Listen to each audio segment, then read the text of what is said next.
안녕하세요. 오늘은 일론과 트럼프가 만남을 가졌지 않습니까? 그 득과 실이 분명히 존재하는 것 같습니다. 자, 그러면 무엇을 잃었고 무엇을 얻었는지에 대한 이야기와 함께 어제 주가가 좀 반등을 했잖아요.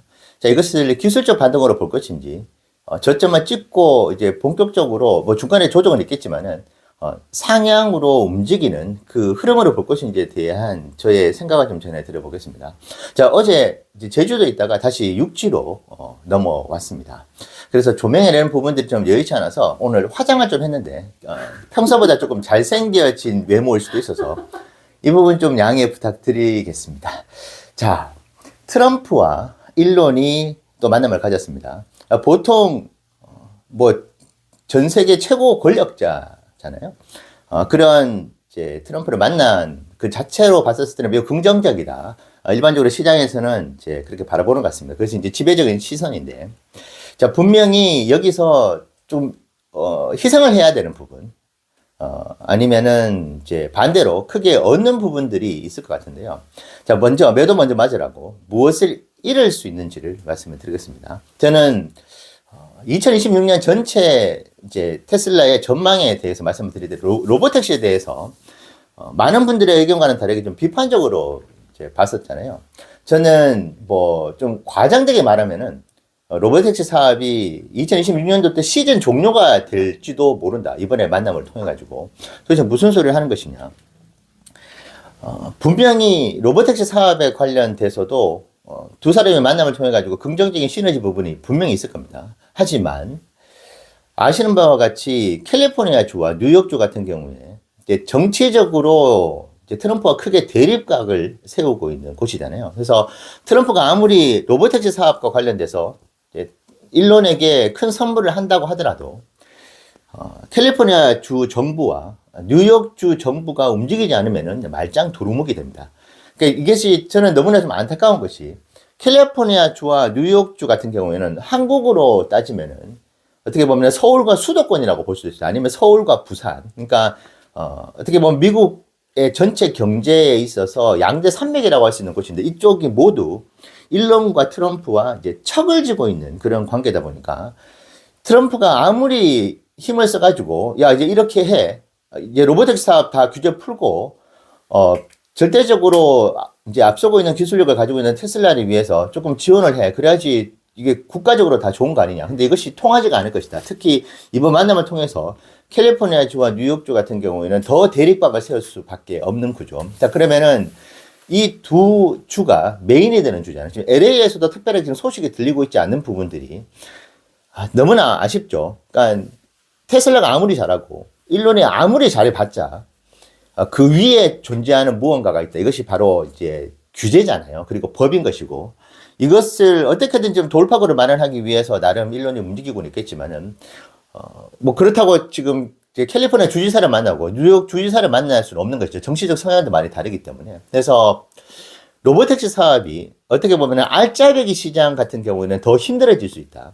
테슬라의 기술력은 점점 진화를 하고 V15가 나오면서 로보택시에 대한 어떤 안정성에 대한 부분들이 점점 더 이제 걱정 제로 상태로 가겠지만은 현실 세계에서의 그 진입 장벽은 더 높아질 수밖에 없지 않을까. 물론 오스틴이나 샌프란시스코나 그 이외의 지역의 로보택시 사업의 확장성이라든지 어떤 규제 완화의 선물은 충분히 있을 수 있다고 봅니다. 하지만 앞서 말씀드린 바와 같이 이제 서울이나 수도권, 서울과 부산과 맞먹는 이 양대 주에서 테슬라가 이 로보택시 사업을 가지고 힘을 쓰기가 너무나 버거워지지 않을까라는 생각이 한편으로 조금 들게 되는 부분이 저는 그 두 사람이 만나기만 하면은 캘리포니아주와 뉴욕주가 먼저 생각이 나더라고요. 자, 이 부분은 우리가 투자할 때 조금 참고를 해볼 필요는 있을 것 같다. 마냥 두 사람이 만났네. 로보틱스 사업이 엄청 이제 잘 되겠어. 규제가 다 풀리겠어. 하지만 그 아래에 참 한국에서는 좀 이해하기 힘들 수는 있겠지만은 중앙정부가 지시를 내리는 부분들에 대해서 지방정부가 이제 움직이지 않는 그것이 제가 아는 바와 제가 아는 선에서는 뉴욕 그 미국이 가지고 있는 독특한 정치 구조라고 생각을 하고 있거든요. 특히 지금 중간 선거가 이제 코앞으로 다가오고 있는 그런 상황에서 시간이 지나면 지날수록 더 거기에 대한 저항은 강해질 수밖에 없다. 그래서 로보택스 사업이 생각보다 2026년도에 정체할 할 가능성도 우리가 투자를 하는데 배제할 수는 없는 것 같다.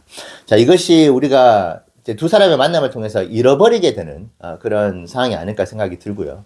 자, 근데 이건 또 있습니다. 이제 얻게 되는 것들이 여러 가지가 있을 것 같은데, 저는 올해 테슬라의 히든 어떤 뭐 영웅이라고 해야 될까요? 그것을 세미 트럭 사업이라고 보거든요. 근데 트럼프가 이제 미 대선 후보로 있었을 때 이제 트럭 협회 회장을 만난 자리가 있었어요. 근데 그때 이제 트럭 협회 회장이 여러 가지 하소연을 하면서 트럭 사업의 발전을 위해서 어떤 부분들을 좀 해줘야 된다, 정부가. 그 이야기를 꺼냈을 때 트럼프가 한 이야기가 있었어요. 전기 트럭을 절대로 발전시키지 못하게 하겠다고 트럼프가 대놓고 얘기를 했었습니다. 그 중에 가장 크게 이야기를 했었던 부분이 4톤이 넘어가잖아요. 지금 사이버 트럭도 4톤이 이제 가까워지는 무게라고 하는데, 세미 트럭 같은 경우에는 이제 짐까지 다 실게 될 경우에 어마무시한 무게가 이 트럭에서 나오는데, 이 트럭을 그대로 용인했다가는 미국에 남아나는 다리가 없을 것 같다. 보통 뭐 샌프란시스코의 골든 브리지라고 하나요? 엄청나게 긴 다리들이 많은데, 이 전기 트럭이 어마무시하게 이제 무거운 배터리를 탑재한 채 거기다가 짐까지 많이 싣고 그 다리를 지나갈 경우에 다리가 다 무너져 내릴 수 있다고 하면서 트럼프가 절대로 전기 트럭을 상용화시키는 쪽으로 만들진 않겠다고, 자기가 대통령이 되면은. 그 이야기를 트럭협회 회장한테 한 이야기가 적이 있어요.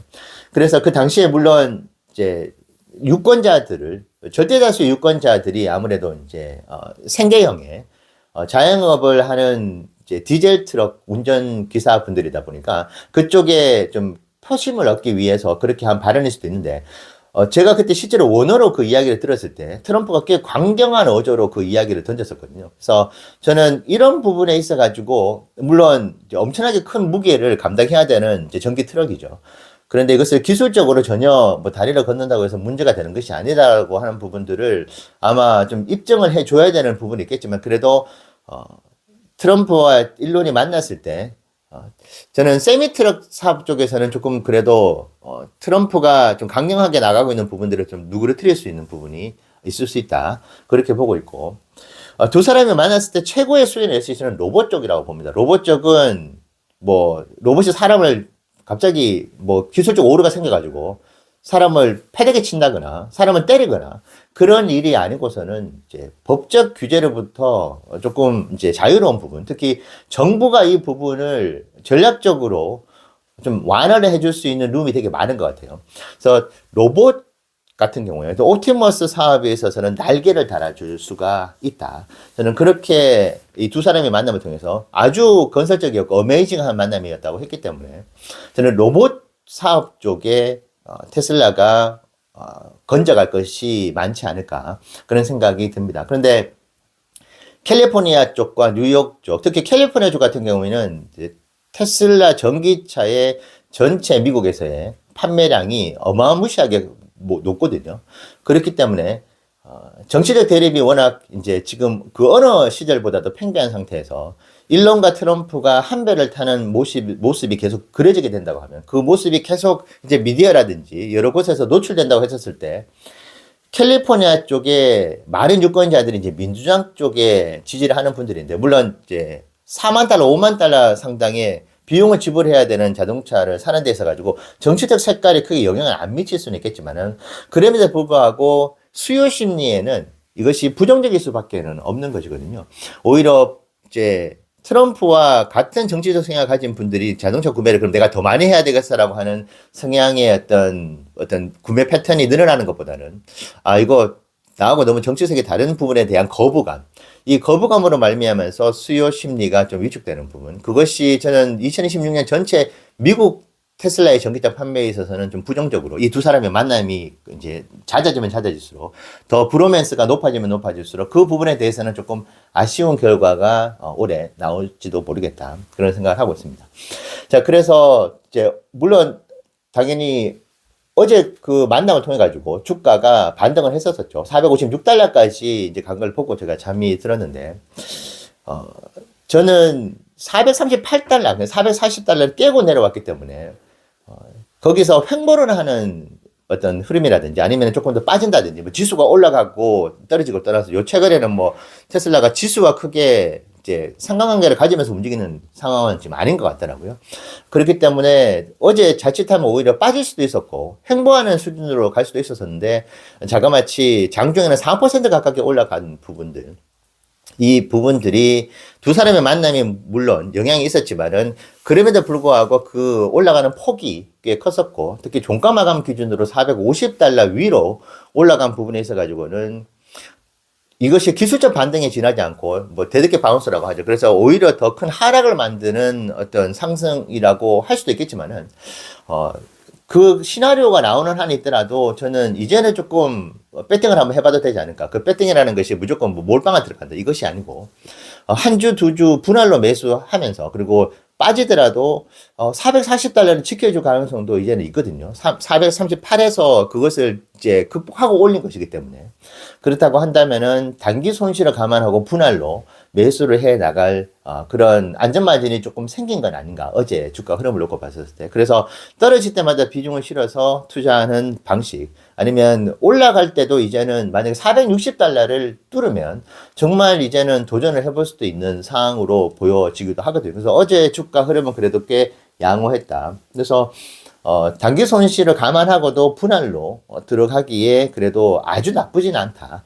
그렇게 생각을 하면서 오늘도 뭐 소소하더라도 한 주, 두 주 모아가는 투자를 한번 해보도록 하겠습니다. 근데 반드시 제가 말씀드리고 싶은 것은 단기 손실을 감안하고 분할 매수를 들어간다. 그래서 뭐 440을 다시 깨고 내려올 수도 있는 부분 감안하고 이제 계속 분할로 들어가 보겠다. 그런데 올라가 버리면 그냥 또 못 담을 것 같아가지고 지금이라도 한 주, 두 주 모아가 보는 투자 해보도록 하겠습니다. 네, 감사합니다.